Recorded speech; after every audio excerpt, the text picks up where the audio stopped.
Delhi Lal Qila car blast मामले में Al Falah university के हेडक्वार्टर और उससे जुड़े हुए लोगों के ठिकानों पर आज सुबह 5 बजे से ईडी की रेड लगातार चल रही है। अब इस वक्त हम शाहीन बाग के सी ब्लॉक इलाके में मौजूद हैं और ईडी की रेड जो है वो इस इलाके में स्थित ये जो C318/A नाम की जो बिल्डिंग है जिसका पता है, उस बिल्डिंग के चौथी मंजिल पर भी ईडी की जो 4 से 5 सदस्यीय टीम है वो यहाँ पर पहुँची हुई है। इनके साथ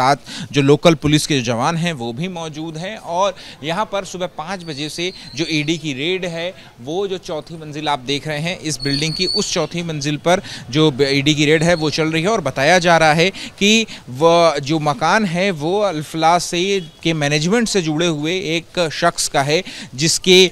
मकान पर जो ईडी की रेड है वो आज सुबह से चल रही है। और ख़ास करके ईडी उन दस्तावेज़ों की जांच कर रही है जिसमें जो वित्तीय लेन देन की बात है, अल-फलाह यूनिवर्सिटी से जुड़े हुए जो फंडिंग है उस फंडिंग के जो दस्तावेज़ हैं, इसके अलावा और भी जो वित्तीय लेन देन की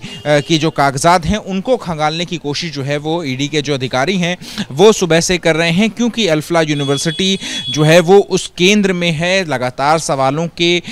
घेरे में है। क्योंकि डॉक्टर उमर की बात कर लें, डॉक्टर शाहीन की बात कर लें या फिर डॉक्टर मुजम्मिल की बात कर लें, ये तीनों जो हैं वो अल-फलाह यूनिवर्सिटी में ही पढ़ाया करते थे, वहाँ पर कार्यरत थे। और जो I-20 गाड़ी है जिसमें ब्लास्ट हुआ था, वो I-20 गाड़ी और इसके अलावा बाकी जो डॉक्टरों की गाड़ी है वो अल-फलाह यूनिवर्सिटी के अंदर सीसीटीवी कैमरे में कैप्चर भी हुई थी। ऐसे में कई सवालिया निशानों के घेरे में जो अल-फलाह यूनिवर्सिटी है वो घिरती हुई नज़र आ रही है। और कुछ दिनों पहले अल-फलाह यूनिवर्सिटी के हेडक्वार्टर पर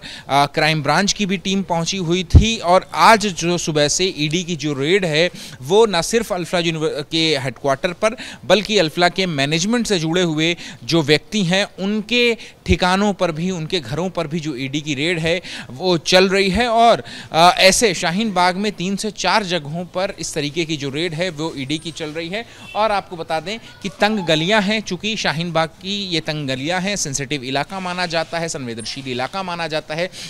इस वजह से लॉ एंड ऑर्डर और कानून व्यवस्था पर किसी तरीके की कोई दिक्कत और परेशानी ना हो, उसमें कोई व्यवधान ना उत्पन्न हो, इस वजह से अर्धसैनिक बलों की जो तैनाती है वो भी यहाँ पर की गई है, ताकि